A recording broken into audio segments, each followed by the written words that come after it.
It's a sad day for our country. Yes.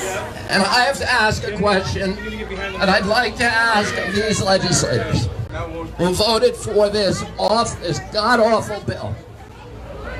If we can give government and big industries the right to inject untested medical products that are zero liability into our children coercively, where does the power of government end? What else can they order us to do? Everything. Can they do the same thing that they do in China, which is to tell people that they have to abort their babies for the good of society? Right. Can they euthanize people for the good of society? Where is the legal boundary? Where is the rational boundary if we can give government this right, which we have signed treaty after treaty after treaty, saying you cannot force an American citizen or any citizen of the civilized world to take a medication or to submit themselves to a medical procedure without informed consent. That's right. What has happened to the Democratic Party? What has happened to the party that used to stand for listening to women? Why are they listening to pharmaceutical companies and not for the women? The past 2 years, the Democrats have been telling us, well, we are the party that stands up against the bullies and listens to women when they've been bullied. And yet, you have all of the members who voted for this, and none of them can answer the question. Where is all the autoimmune diseases coming from? If it's not the vaccines, and where is it coming from? We have, when my generation, according to HHS, 12% of the people in my generation prior to 1986 had chronic diseases. Today, 54% did. Well, let's pretend all those hundreds and hundreds of studies aren't there that say it's the vaccines. Let's pretend that all the vaccine, every one of those diseases, the autoimmune diseases, Guillain-Barré, cerebral palsy, diabetes, rheumatoid arthritis, the neurodevelopmental diseases, ADD, ADHD, speech delay, language delay, tics, Tourette's syndrome, ASD, autism, the allergic diseases, peanut allergies, food allergies, eczema, asthma, anaphylaxis. Where can we find those listed? In two places. One in the list of chronic diseases that are now epidemic among American children, and on the vaccine inserts. And why would the company put them on the vaccine insert? They put them there because the only way you can sue them under VICA is if they know or suspect of an injury that's being caused by their product and they fail to put it on the insert. So it's the one place where they're honest. For many years they've told us, well, just because we put it on the insert doesn't mean that it's actually a vaccine adverse event. It's caused by the vaccines. But the Code of Federal Regulations says you cannot put it on an insert unless you believe that it's caused by the vaccines. So they're lying, and all of these legislatures in here, we went office to office, and we talked to every single one of them. And they know what they're doing. Because we exhausted them. We went in and we answered every question. We answered all the lies that Richard Penn has told them. We answered and we showed them in black and white. That's not true. There are no grandfathering of medical exemptions. This state is doing something horrendous. It is stepping between a doctor and the 4,000 children in this state whose doctors have told them you cannot afford to get a vaccine because it could kill you or it could cripple you. Their doctor, who's known that child oftentimes since birth, who has reviewed their medical records, who has done all of the tests on that baby, who knows the family, has said it is dangerous for you to receive this product. Don't ever do it. And yet, the state of California is going to come in and step a bureaucrat between that doctor and that child and say, we're going to give it to him anyway. This is criminal. Criminals! Blood on their hands.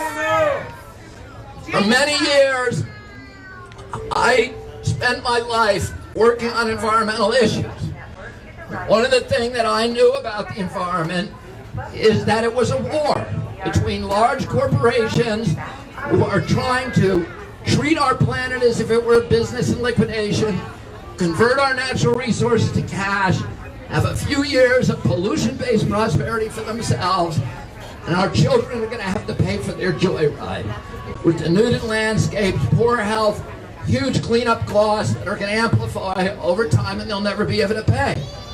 That was my life's battle, because these were corporations that were commoditizing our landscapes.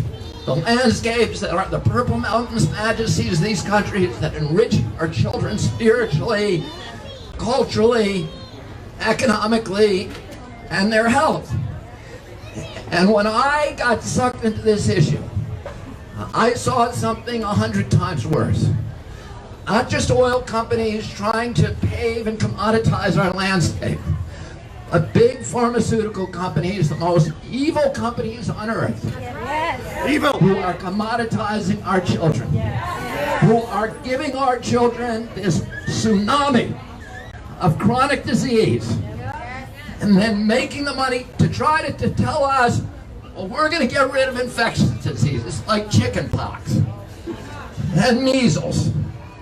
Or we're going to trade that for rheumatoid arthritis and diabetes and autism and ADD and ADHD. And all of those infectious diseases are treatable and curable, usually within a week. And none of the chronic diseases that they are causing are treatable or curable.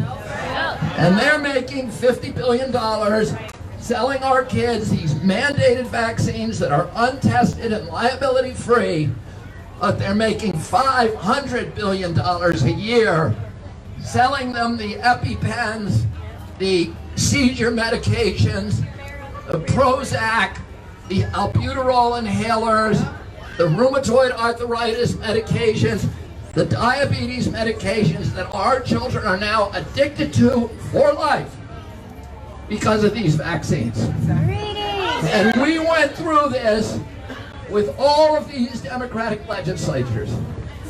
They knew what they were doing. And I'm going to tell you what Henry Stern told me. I said to him, I've known him his entire career. I gave him his first fundraiser. It was all the people in our community who came to that fundraiser and supported him because he made a promise to us. When I called him up 2 months ago and I reminded him of that promise, he said, Bobby, if you insist on doing this, you're not going to have any friends left. I said, I have plenty of friends.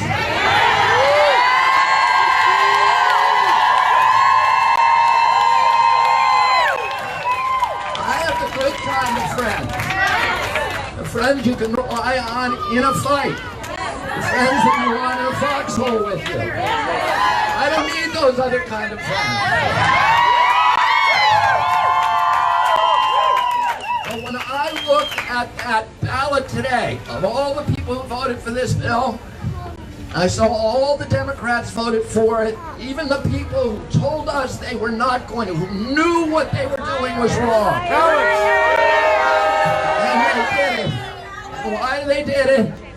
They did it because of friendship.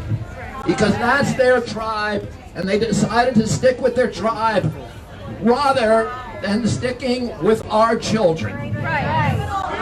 And my question is, why in the world did any of you get into politics if it wasn't about protecting children? Why would you do it?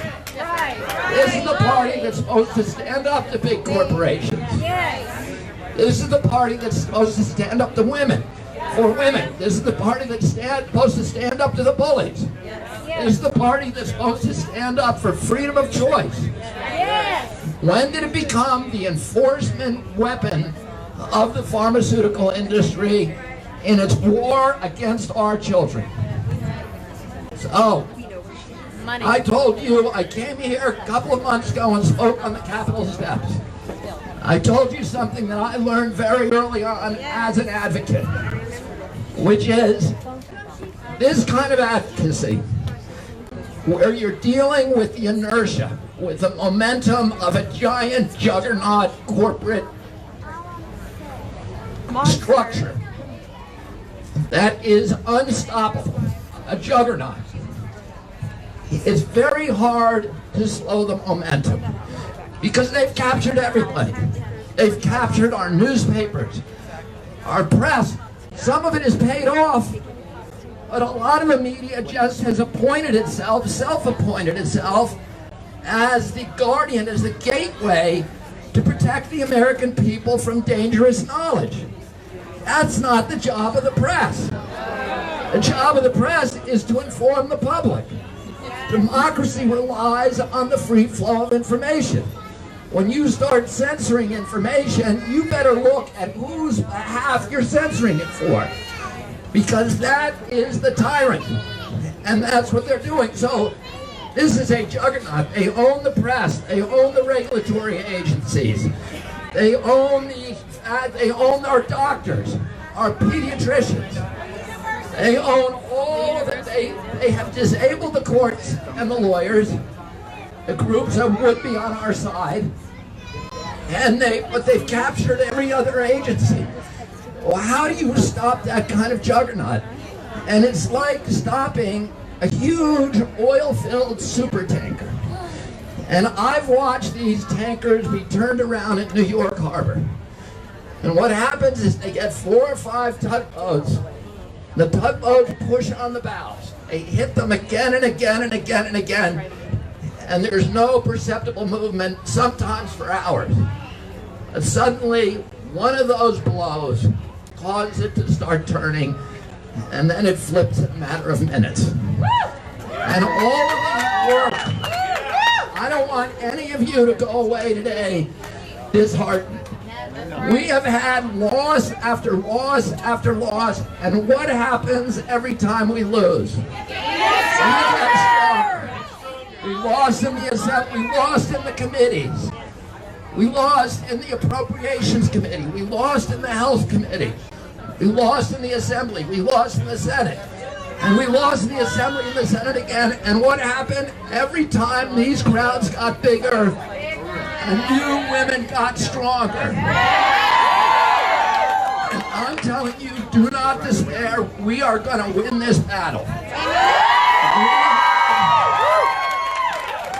We have plans. We have a strategy, and we are going to sue them, and we're going to sue them.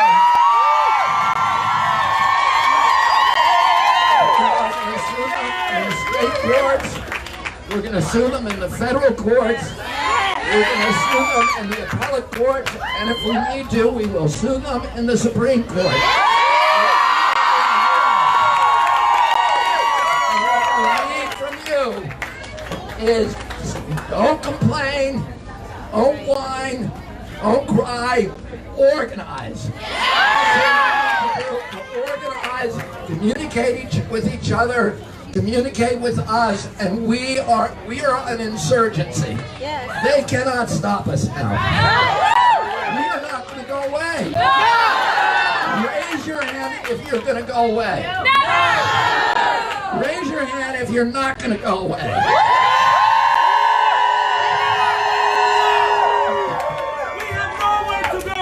We have nowhere to go, and you know what? This is the biggest battle of our lives, and we are privileged to be part of it. You are on the front line of something that you know is important. My father told me you have to find something to give your life to. And you guys have something, and you know you're right. You know this is the most important battle probably in human history. And you know, from the beginning of our national history of our nation, our greatest political leaders have been warning Americans about the danger of big government. But even more importantly, from the very beginning, from our battles with the East India Company, Jefferson and Madison and all of our greatest, most visionary, most beloved leaders have said the biggest threat to American democracy is excessive corporate power.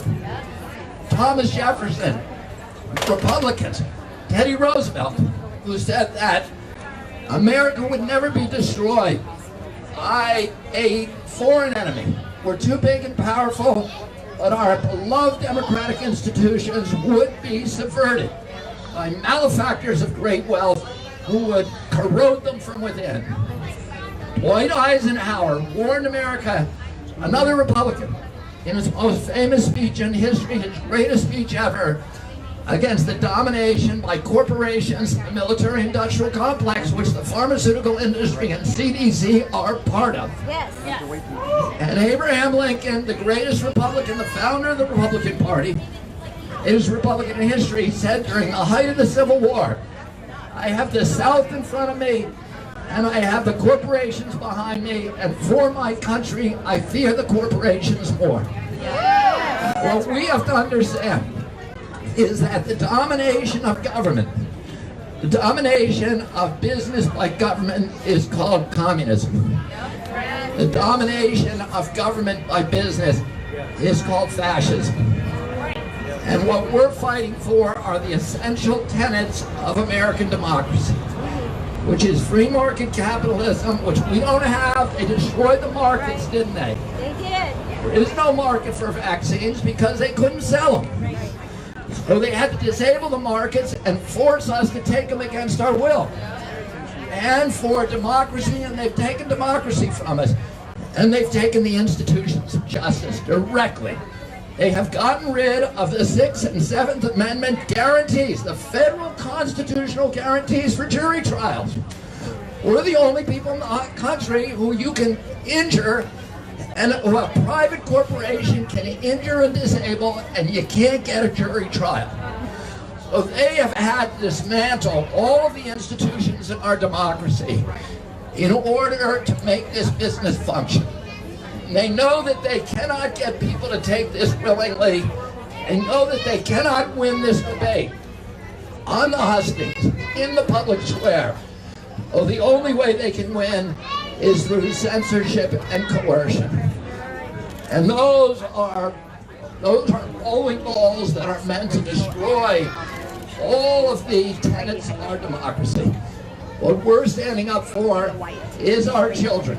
But it's also all the major democratic institutions that make the world function in a humane and dignified way. So I want to thank all of you for coming out here on short notice to show these guys what we're made of, and to tell you we are going to stand shoulder to shoulder. We are going to bring them down. And we will see you on the barricade.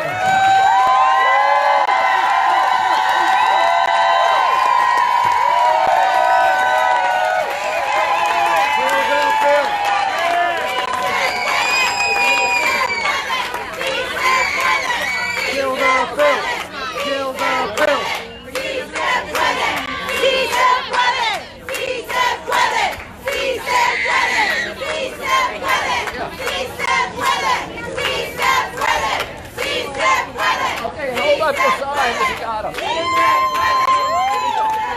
Hi everybody, happy you're here and saw that beautiful support by RFK. I'm just going to stay here for Hey, Tara, give me the flag. Thank you. Is it upside down? It's okay. Hey, everybody, fists up.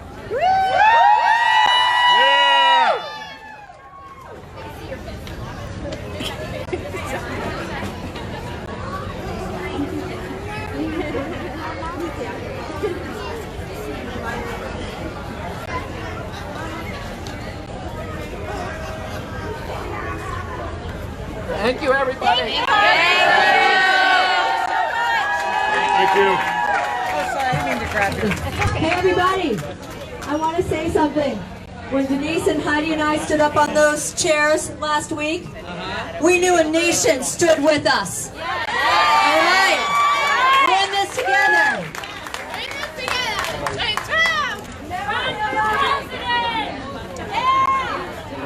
Thank you so much. Yes, we need to repeal the 1986 Vaccine Injury Act. Thank you. We love you. Thank you, Mommy. Thank you. Heidi.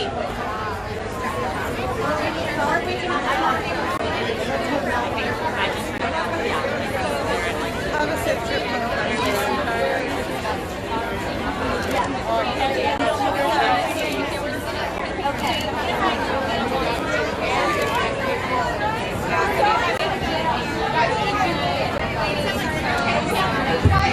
Hey everybody, we're going to the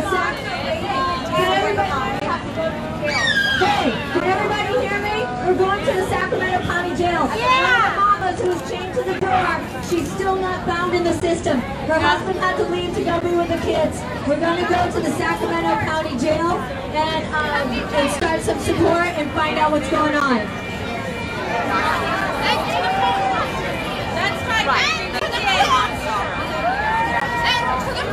Okay, peeps, you heard that. We're going to head to the jail and update you guys as to what... Yeah, okay. We'll take my van. I'm going to sign off of here so that I can charge and be ready to go to the jail.